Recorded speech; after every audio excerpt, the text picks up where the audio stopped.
Welcome to the Movement Podcast. This show is all about movement. We tackle it from different angles, bring on guests, answer questions, go on a few tangents, and give practical advice, giving you guys a better idea of how you can optimize the human body to be the best it can be. Let me give you a preview of what's coming up in this episode. On this episode of the Movement Podcast, the guys tackle weight loss. We open with a nod to Happy Gilmore, then head into the focus of the episode, discussing some of the most common problems individuals have with losing weight. The guys discuss liquid calories, inflammation in the body, and unconsciously setting ourselves up for failure. Gray shares his secret to quitting a bad habit and how simply recognizing the difference between discomfort and pain can change the outcome of your results. The second half of our show dives into the physical readiness of today's children. Gray's experience as a local PE instructor has enlightened him on how movement patterns can be easily improved on the playground. To wrap it up, they discuss how truly identifying your lifestyle obstacles can improve your likeliness of success, connecting the dots, lifestyle and movement. So let's jump right into today's episode of the Movement Podcast, powered by FMS.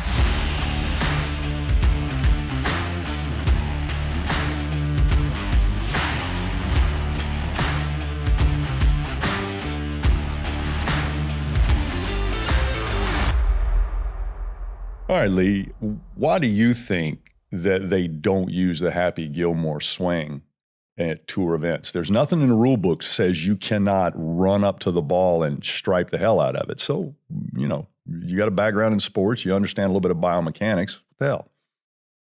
Right now in today's world, Gray, it's all about liability. I didn't see you going there. If he lets that club go, somebody's going to get hurt. Somebody's going to get sued. And it's not going to be the guy swinging the club. It's going to be the guy who has the most money. You went straight to the legal argument. I was just going to. Isn't it always about that right now? There's always somebody spending more money because they're worried about getting their butt sued. Can't have a playground without hand sanitizer and helmets for everybody. Where are the playgrounds right now? Where are the playgrounds? Yep. You got to put all this soft little rubberized stuff on the bottom of the playground.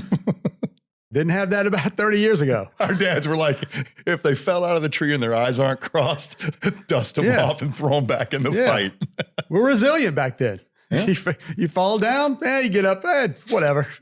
I mean, you didn't go out and buy new jeans. You just put a little patch over the knees. Well, it's a good thing both of us didn't have all our concussions documented.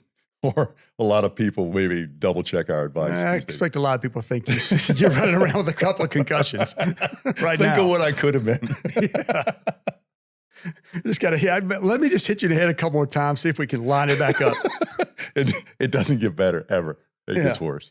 So. It is funny. You talk about the environment and how the environment has changed. We're talking about liability, but it's true. Things have changed. The environment has changed because people are so worried about what could happen. Well, and that's right. And what I was really sort of conjuring up there is the risk reward. You wouldn't believe how many people have come to me with a solid exercise and added a whirly bird and a kettlebell twist on top, standing on a BOSU and said, "Isn't this better?" I'm like, no, it's just fucking harder. That's the nature of what we're in. I mean, again, if one ad bill works, 5 must be better. That's Western mentality. Yeah. And that's the thing that I think I've learned doing this whole journey with you. We've always said this in healthcare where you and I started is, if you got a choice to add a positive or remove a negative, the negative is 1,000 times more powerful and influential than the positive. And usually it's the subconscious thing. It's the thing you're unaware of. It's the habit that you don't realize is the source of the problem. So my whole point is so many people are looking for that little extra something where they think they need it, completely blind to a deficit that would make you feel like a completely different person. And so understanding and facing that. So understanding that liability, what's the risk reward in everything I'm doing? And if you can't measure it in a single session, you just ought to be asking yourself some questions. Everybody's looking for that magic bullet. Where's the magic bullet? And right now it's historically, let's say the 20 years, the magic bullet for weight loss has been what everybody's been searching for. Weight loss is probably the one thing that everybody thinks there's one thing out there that's going to allow them to lose weight. And again, I wish I knew this stat. I can't imagine the amount of money that is spent on these quote unquote magic pill weight loss programs. Money spent on marketing it and money spent on just people reaching up in the air trying to grab the right one. Well, I'm going to come at this philosophically. These are people. No, I can't imagine Gray's going to come at something philosophically. I hadn't had that many concussions. The only matter is how long he's going to go before I have to stop him. Being more concerned with your form than function is where the mistake starts. If I want to look and appear younger and fitter than I'm treating myself or investing to be. And because it is possible, because we can take certain drugs and train without pain. We can do certain things to our metabolism and shed weight. But, I got deep into this because I was a big fan of Tim Ferriss and some of the ways that he deconstructed and was able to hack excellence. And he's proven it and he's done it. And he even interviewed me for one of the book chapters in the 4-Hour Body.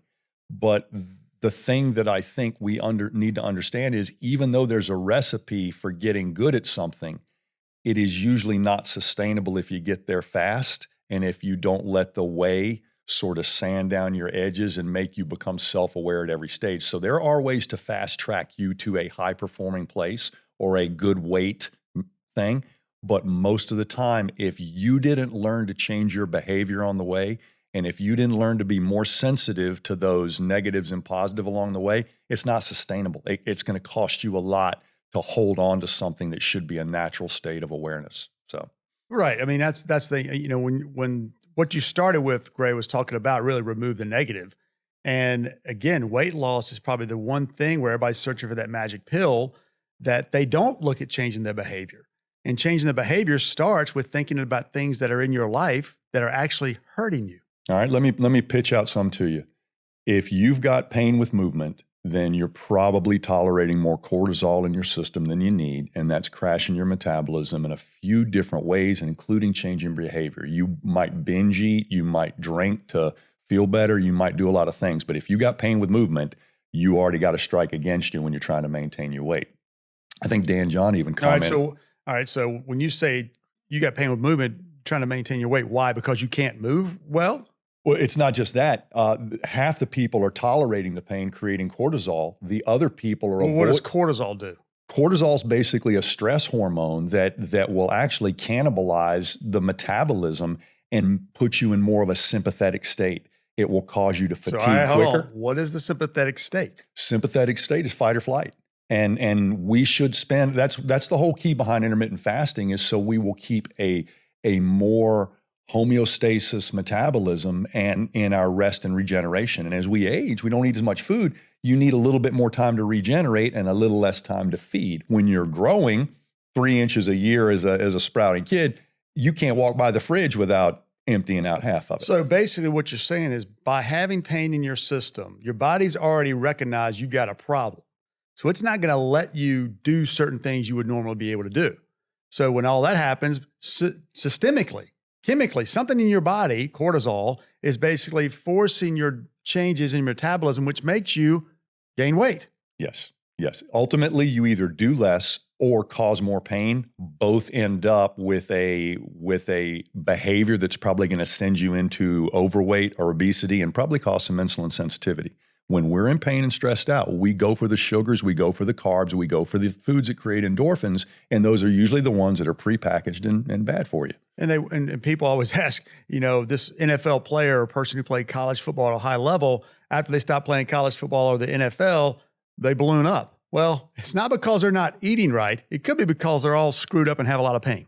That's right. And when your exercise options are limited to hunched over on a cycle, then it's really hard to change your shape, even though you're burning a lot of calories. Number two, if you are drinking calories, all right, now this is going to be one that a lot of people have a problem with, but if I had a serious weight problem, if you look at all the calories we consume in drinking form, we're not supposed to drink our calories. When should we drink our calories? When we're infants, nursing, and if we're really old or have been sick, bone broth is a really good way to get your food in a liquid form. Otherwise, we can drink way more calories than we need. So if we as adults realize alcohol's nice, sweetened drinks are nice, but if we're not drinking calories and we start avoiding basically inflammatory foods. And that's going to be your dairy, your refined sugar, and your carbs to some degree. You're going to see yourself change shape without much exercise at all, but you will be detoxing your metabolism. So when you start exercise, you're going to run a little bit cleaner. Now, that's going to cause people to be uncomfortable, and people want to avoid that. But what do most people do when they start to, quote unquote, lose weight? First part of the year, everybody wants to lose weight. They start two things: decreasing the number of calories they take in and exercising at the same time. So you're asking your body to do a lot more with a lot less, which most people would assume that's the right thing. But again, what percentage of people are in pain right now just sitting around? They're probably maybe listening to this, and then they're going to still go out and exercise, still eat less, still give your body less of what it needs without addressing the big elephant in the room. So obviously there's a nutritional component, but if you're in pain, exercise is not only going to help so much. Yep, that's right. So if you're in pain, you have a health problem, not a fitness problem. And therefore, if you have a weight problem, consider it driven by health issues more than fitness issues, meaning get healthy before you obsess on exercise. Number two, if you're eating incorrectly, you can't out-exercise a bad diet. So if we simply got the refined sugars, inflammatory foods, and pain out of your life, and that's going to require you to invest in where's the pain coming from and what do I have to do to learn what nutrition does need. And then the next one is you can start doing things with your nutrition. And you and I both done some intermittent fasting, but it's not necessarily all about that. It's figuring out what works for you. But there is no body in this population right now that couldn't get by on less refined sugars and carbs. And people say, well, I'm scared my energy will crash. Eat as few as possible. And when your energy does crash, if you're an active person, now you know where your limit is. And anything above that is probably going to put on more fat than it's going to give you fuel. Yeah. So, I mean, it is somewhat the chicken or the egg, but there's no reason you can't do both if you're really trying to improve your lifestyle. So we can't just start saying, I want to be stronger, faster, and all this. It's really about improving your overall lifestyle, because what most people don't really think about, again, they're looking for that magic bullet, is what it's going to be like 5 years down the road. You were talking about it a few seconds ago, is people want it now, people want it quick, but it's not sustainable. That's right. So you've got to take away the things that are making you, or the elephant in the room, whether that is the fact that you're drinking too many soft drinks, or the fact that you're only drinking energy drinks, or the fact that, you know what, my back hurts 95% of the day. All of those are the things that you've got to address first. And again, that's not something, yeah, I can do it for a week, but can you do it for a year? I mean, you got to help. And again, I think you also mentioned it right there too, Gray, is you got to take little baby steps. Don't try to change everything at once. And I think that's the one where you're setting yourself up for failure. Just take little bites. If you're going to go cold turkey on any behavior that's a habit, considered a bad habit, tell everybody you can, so they will rub your nose in it every time you do it. Otherwise, do it in manageable steps, just like you said. Rub your nose in it? Yeah, rub your nose in your lie, because you said you were going to do it cold turkey and you didn't. So if you got to negotiate every day about that Snickers bar at 3 o'clock, you're not ready. Yeah. Or you need some help. Right. Again, but instead of eating the whole Snickers bar, eat half. Just something, if you can't do it, again, most of us can't. You can't take See, my wife is great. She can handle portion control. I can't. It's cold turkey or nothing. That sums Gray up. He cannot handle portion control. He's going to give it out as much as drink from a fire hose. Steven Tyler's best quote ever is, anything worth doing is worth overdoing. So, and then you'll find out where your limit is and you'll bounce back and hopefully recover. There you go. Great cook right there. Bouncing off the world, worth doing is worth learning as I go. Well, but the irony here is we pitched out a topic like weight loss, and we're two guys that have invested the better part of our professional life in recalibrating the way we see movement, and we ain't talked about exercise yet. That's the irony here. We're saying you can change movement quicker by knowing what you don't know and handling what you should handle long before you ask us sets, reps, volume, intensity, and what specific exercise should I do. And that is where I think the fitness world and the exercise world have misrepresented what exercise is. It should be a supplement to an active life. It should not take the place of an active life. And if the only place you feel comfortable to move is in 4 walls at 72 degrees and 40% humidity with your particular machine, you don't own movement. You're a rat on a wheel. Yeah, and that's, I mean, again, we created that problem. I mean, you said our profession in general, but it wasn't even, I don't even know if I'd go, I think giving them too much credit. I think it's the entire culture. Our culture has dictated the fact that we can literally sit in a room, 4 walls, all we need is internet access, and we can survive. We don't have to leave the room. We don't have to do anything. We get everything delivered right to us, and our jobs are no different right now. Most everyone's job is pretty much sitting around having meetings and getting on the computers and talking on the phone. A lot of stuff is like that. Very few jobs require you to have much movement around, and technology is allowing us to do that. And I think our societies have put us in that little box that says, okay, you're not going to get your exercise because you're not active throughout the day. Well, then go to the gym and do what you need to do. And again, what do people do when they start exercising? They go jump deep into the pool before they know how to swim. Yeah. That's exactly what they do. And we do it in our sports culture, right? It's more of entertainment than athletic development now. And that's where I hate to see exercise misused, because we all know that the majority of America does not get 30 minutes of activity or exercise a day. And we also know the health problems they have. If they were to try to get busy and exercise, they would cause more problems because our musculoskeletal risk factors are already present, meaning if these people do anything more than they're currently doing, they're probably going to have an issue or a problem. So when they do get motivated to exercise, they don't have a good experience. They don't have people questioning the way they're fueling their body and resting their body and managing their health risk factors. And all of a sudden, all this pressure goes on this exercise that's destined to fail. And so most of America has an opinion of exercise like it's punishment for being a lazy, sedentary culture. It's not. You just got to reclaim that stuff. And it's not going to be comfortable because you're breaking bad habits, but it shouldn't be painful. And that's where I think a lot of us think discomfort's pain. It's not. It's just not familiar. It's not comfortable, and it's going to go against the grain, but it ain't going to kill you. If it's pain, we know how to deal with that. If it's discomfort, you need to grow up. All right, let's take a quick break. And when we come back, we'll go a little bit deeper.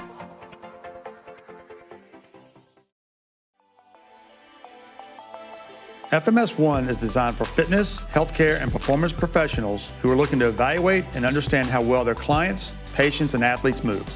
This is a highly interactive certification course that equips you with the tool industry leaders use to guide their programming decisions.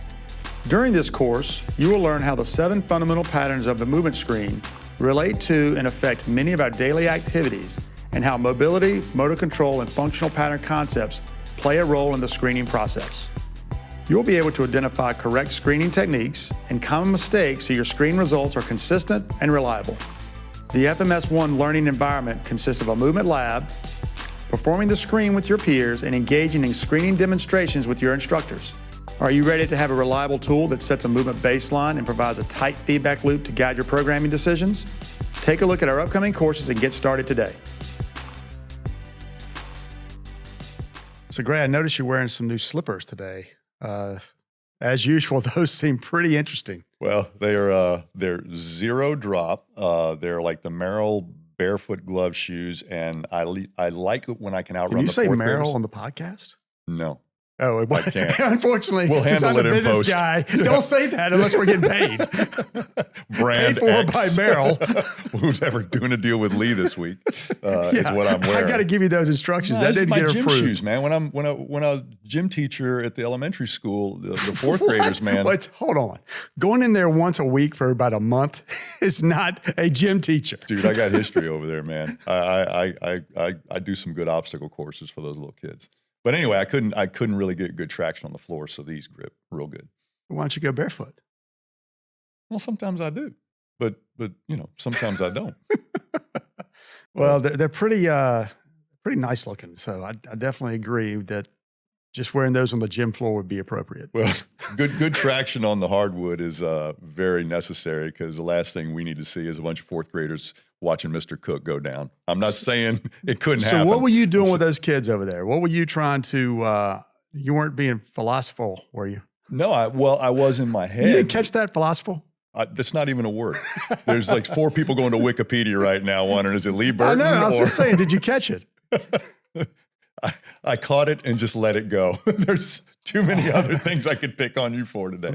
So what did you do over there? Well, the first thing I wanted to do is see if I could influence the way these kids moved without sets, reps, and exercise. I wanted to realize if I could organize play in a scaled way at a level where they could uptake the information. I knew very well that some kids would be successful and some kids wouldn't, but I thought they would pattern each other with movement quicker than I could pattern them with instruction. And it was a thing I've been feeling for a long time because that's the way I practice physical therapy and that's the way I coach. But I said, can I do this in group? And can I do this for people who aren't jacked up yet? Because every bit of our life's work has been on people who got it wrong somewhere and they had to come back to a previous state. I think if we can get in there and get them early and organize some play and not make it so much about sports, but really let them self-gauge and calibrate, the one thing we find is every kid running around out there before they get their first musculoskeletal injury or have their first little episode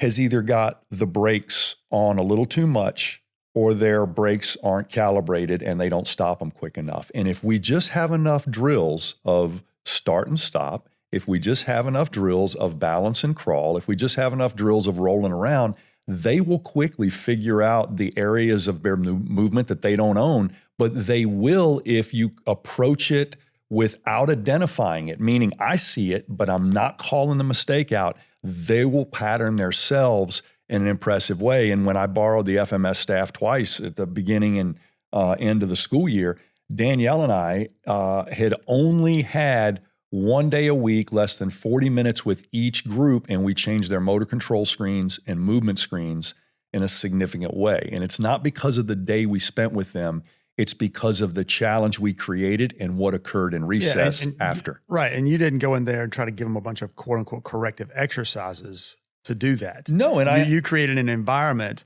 where they simply did what kids and what humans should do. Be more active, doing a lot of different things, not just trying to do one thing, but do a lot of different things and just be more active. Keep your body moving. That in and of itself is what's going to help people. And again, you were over there with a bunch of kids. The problem right now with a lot of kids is they leave school, they go home and they get on their technology. Some may try to I think parents now are probably a little bit more attuned, trying to get them to be more active, but at the end of the day, they're still not. So you trying to do that in PE class because right now, what has the old, I say the old, 10, 15, 5, 20 years ago, PE is not the PE of where it really started. It's much more now, structured, organized sports. No, PE, believe it or not, had a lot of screening built right into it, from scoliosis to, sometimes we would actually find an eyesight problem in PE class, not when a kid's squinting at the board. And so a lot of movement behaviors and PE teachers way back when the books were still running black and white pictures were trained to pick up these movement problems and they didn't fix them. They referred them out or identified something and had a discussion with the parent. And so there was a lot more, let's develop the physical human than let's build a base for a young aspiring athlete. And so there was a much better holistic intention of the underpinnings of physical education. Now it's become, you got to exercise or you're going to have these bad things happen to you. And it was never meant to be that way. So the one thing we did for these kids is we had them all jump off the first bleacher. Now, Danielle and I had already seen them squat and we knew a lot of them couldn't squat heels flat or even have that movement pattern. And this is like, kindergarten, first, second, third, and fourth grade. Jump off the bleachers, you're barefoot, stick the landing. That means don't fall forward or backward. Probably 2/3 of the kids could not do that. And over the course of a few weeks, they were able to do it just by practicing it. And then I put a beanbag on their head and now land without the beanbag falling off. Not only did their landing get better, but all the kids were squatting deeper. Not because we did hip stretches and mobility and calf work, and not because we did foam rolls or anything like that, and not because we were saying squat. You can't land without a squat. And I knew their neurological system would figure that out without me verbalizing it. They just needed enough patterning because every one of them could see the successful kid or the way they're landing and the way they put their arms, and they would just start patterning each other. It was beautiful, and it taught me a lesson. I had a hunch. I had no idea it was going to be that powerful. Right. And right now that the message is not be more active for the most part. I mean, that might be a marketing slogan, but when you go into a class, you go into what a lot of these kids are end up doing. They're not just, running around and being taught motor skills and different, again, variety of activities that are just natural. And what's that left with? What we have left? We've got left childhood obesity. We got left childhood, a lot of them being type 2 diabetics that, again, it's not just what they're doing in the gym, it's what that may be leading to. And then again, it just goes right back to what we've been talking about a lot is behaviors, lifestyles, the environment you're in, all leading to problems as these kids get older. It's Ryan Holiday did it. The Obstacle is the Way. It's one of the most handed out books in pro sports from coaches to players and player to player. And yet that is the exact same premise I did in PE class. The obstacle is the way, meaning if I put you up against a physical obstacle that is within your ability, but is going to pretty much press you to give me your best, that obstacle is going to teach you more than I could tell you. And when you overcome an obstacle like obesity or something like that, and you don't know how you got there and you don't understand what the obstacle is, you don't know where the pain's coming from, you don't know what the good foods are, it's not going to stick on you. And so it looked like maybe I was not being helpful enough as a teacher to these kids. And when one couldn't get on a box and I would let them struggle. Oh, it's overcoaching. Yeah. And overcoaching them would have looked kind temporarily, and actually it's the wrong thing to do long term. Now, you'd never want anybody to go to the point of humiliation, but that's on me as a coach to scale the experience. I would rather have too many kids winning than too many kids failing horribly. So I can scale the experience. And if you don't know how to scale the experience, start with a small sample and become a better coach before you start pontificating. Yeah. I mean, you're talking about the obstacle, and that's why these yo-yo or fad diets don't work, because you may get 5 pounds in the first week or 10 pounds in the first month. Then you look back and say, okay, how did I do that? Was it this pill? Was it the fact that I started exercising? Was it the fact that I did this or that? You don't know. And I think that's why if you don't really understand how that process worked, how you work through that process, it's not going to be sustainable. I hate to be blunt, but I've had so many people shove in my face. I hate to be blunt. But the paleo diet. And they're like, well, yeah, we're eating like, we're going to try to eat for, like humans did 10,000 years ago. And I'm like, well, you better be ready to run it down, kill it and skin it and part it out and cook it too, because they had to do all that. So eating the same things that somebody else brought to your table doesn't make you any closer to them than putting on some skins and thinking you're a caveman, because you're not. Well, everybody, since they were about 10, 11, 12 years old, because they were taught in school, basic health, know what they should and shouldn't eat. So it's not that we don't really know that we should be eating less McDonald's, we should be drinking less soft drinks. It's the fact that it's a behavior. You're going to do what you got to do. A group of workers that we've done had a lot of consulting and work with, and just factory workers. And one of the things that they found is that most of these factory workers were dehydrated when they started their shift. And after following them for a period of time, they realized that they were dehydrated when they started. And then the rest of the day, what they do? They drink Red Bulls. They drink energy drinks to stay alert and do that. Never once drinking water. Now, what's going to help them the most? Giving them the yo-yo diet advice, telling them to go exercise, or just telling them to drink more water? Yeah. And secondly, if they have a poor diet, poor electrolyte representation, then even the water they drink, which is way better than the Red Bull, isn't going to hold in the sponge because your sponge isn't right. Meaning, if your electrolytes aren't right, your sponge doesn't soak up the water that your cells and muscles need to move hormones and chemicals around in your body. And so that whole thing is they're not even understanding, and you said it right there. People don't understand anymore. Stuff that has nothing to do with movement can make you move worse. When you're sleep deprived or dehydrated, your balance test, your agility test, and your reaction time test will all show a deficit. That does not mean you need exercise for these things until you prove to me that you're hydrated and well rested. And that also includes nutrition, because if you've got a misrepresentation in your diet, then you probably have an electrolyte imbalance. So even if you're drinking 2 liters of water a day, most of it's going through you, not in you. And most people don't connect those dots is, by simply that example, simply drinking more water, getting better sleep, probably make them overall feel a little bit better, and they would move better.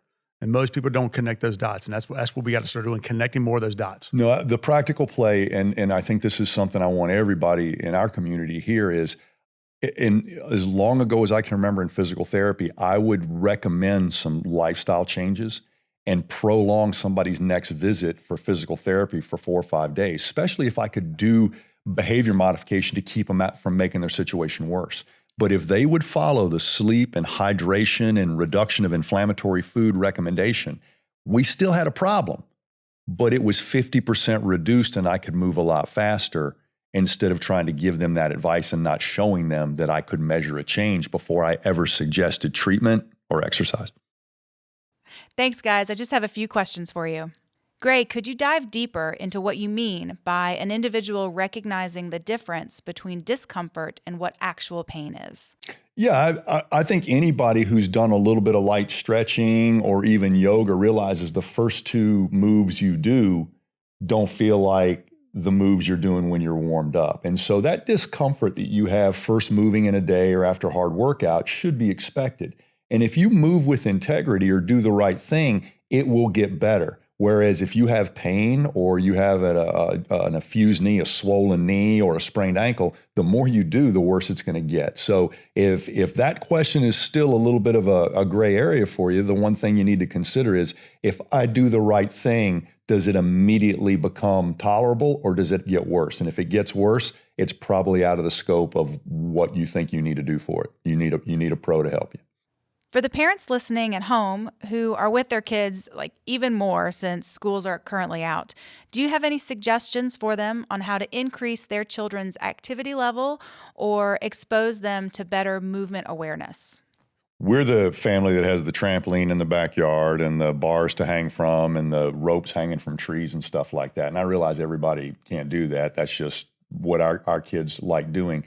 But find something that engages them. You're going to have kids that like hand-eye stuff, and it doesn't mean they always got to play catch. They might want to run down a Frisbee or something, and you're going to have kids that would rather just rough and tumble and wrestle. So find out something that engages them, and then find out, are there any things they can't do? So you're just sort of watching them play and then sort of feeding an extra 10 minutes of engagement into that. And they will tell you quicker than you can tell them what they want to do and how much they're willing to do. But usually every kid has a physical engagement thing they like doing. And just because it doesn't look like a hard enough workout for you or a muscle building workout for you doesn't mean it's not doing exactly that nutrient of movement that they need right now. So they'll tell you what they want to do, but it's just like diet. If you let them sit, they'll sit. If you let them ask for sugar, they'll ask for sugar. But if you create a reason to get them engaged, and then just get some feedback from that, don't have any opinion, let it roll, they'll show you exactly what they need. And the only thing I'll add to that is you've got to, if you follow our philosophy, remove the negative. So if you're at home or, during the summer or you got your kids at home with you, take out the technology, take away certain things and create at least an environment where you have them do something. And then, find out what, as Gray said, but the first step may be that you need to create at least a little structure throughout the day that says, okay, we're going to have playtime right now. We're going to do something. And what that something is really up to you, but removing the technology for a certain amount of time, even if they like to read, okay, take the book away from them and still get up and do something. So, creating some at least structure throughout the day where they're doing some type of activity. Yep. No, I think that's right. And they will be engaged with something. You get creative in that direction and you'll see a lot more activity that won't feel like exercise. Lee, you talked about physical stressors that aren't movement-based, such as sleep, nutrition, and dehydration. When it comes to dehydration, how can someone tell if they are not properly hydrated? Like, what is a good measure for dehydration? The color of your pee. Yep. That's the easiest thing you can do. There's your athletic trainer right there. Summertime football players are about 2 minutes from a cramp. and the lighter the color, the more hydrated you are. Having said that, Lee and I both have worked with athletes and clients that their first meal of the day is as sugary as it can be. And just like caffeine, that will change. You will start dumping fluids to try to regulate your blood sugar, or a stimulant like caffeine, you'll start dumping fluids to regulate or dump that out of the system, because they're both seen as toxins at a certain thing. So you just start dumping it. So there are a lot of things, even somebody drinking a lot of water may not be hydrated. So number one, get off processed foods for about a week. And when you feel that first burst of hunger, you feel like, man, I want to grab a snack, drink a glass of water first. And if you're still hungry, eat the snack. And in about a week, you'll be able to answer the question whether I was dehydrated or not, because dehydration causes cravings and fatigue. You're either going to crave salt, sweet, or you're just going to get really, really lethargic and tired. So if any of these things sound like they're happening to you, you're probably dehydrated. And by the time you can get it tested appropriately and consistently, change your behavior for a week. And if you feel better, you were dehydrated. Check your pee. If it's darker, you're more dehydrated. If it's lighter, you're less. Drink more water. But honestly, though, I, in my opinion, I think that's probably the easiest thing that people can do, because you don't have to go anywhere. Everybody's got access to water. The easiest thing you can do throughout the day and every day is just make sure you're properly hydrated. And it's just, if you haven't gone to the bathroom in a long time, you're dehydrated. And once you go, just monitor your pee and drink plenty of water. It's simple to do, and it makes a huge impact, or has a huge impact. That'll do it for this episode of the Movement Podcast. Thanks for listening. And if you liked what you heard, please subscribe and share it with your friends and family. If you want to learn more about our system and take the next step in your movement journey, visit us at functionalmovement.com. Until next time, be sure to move well, move often.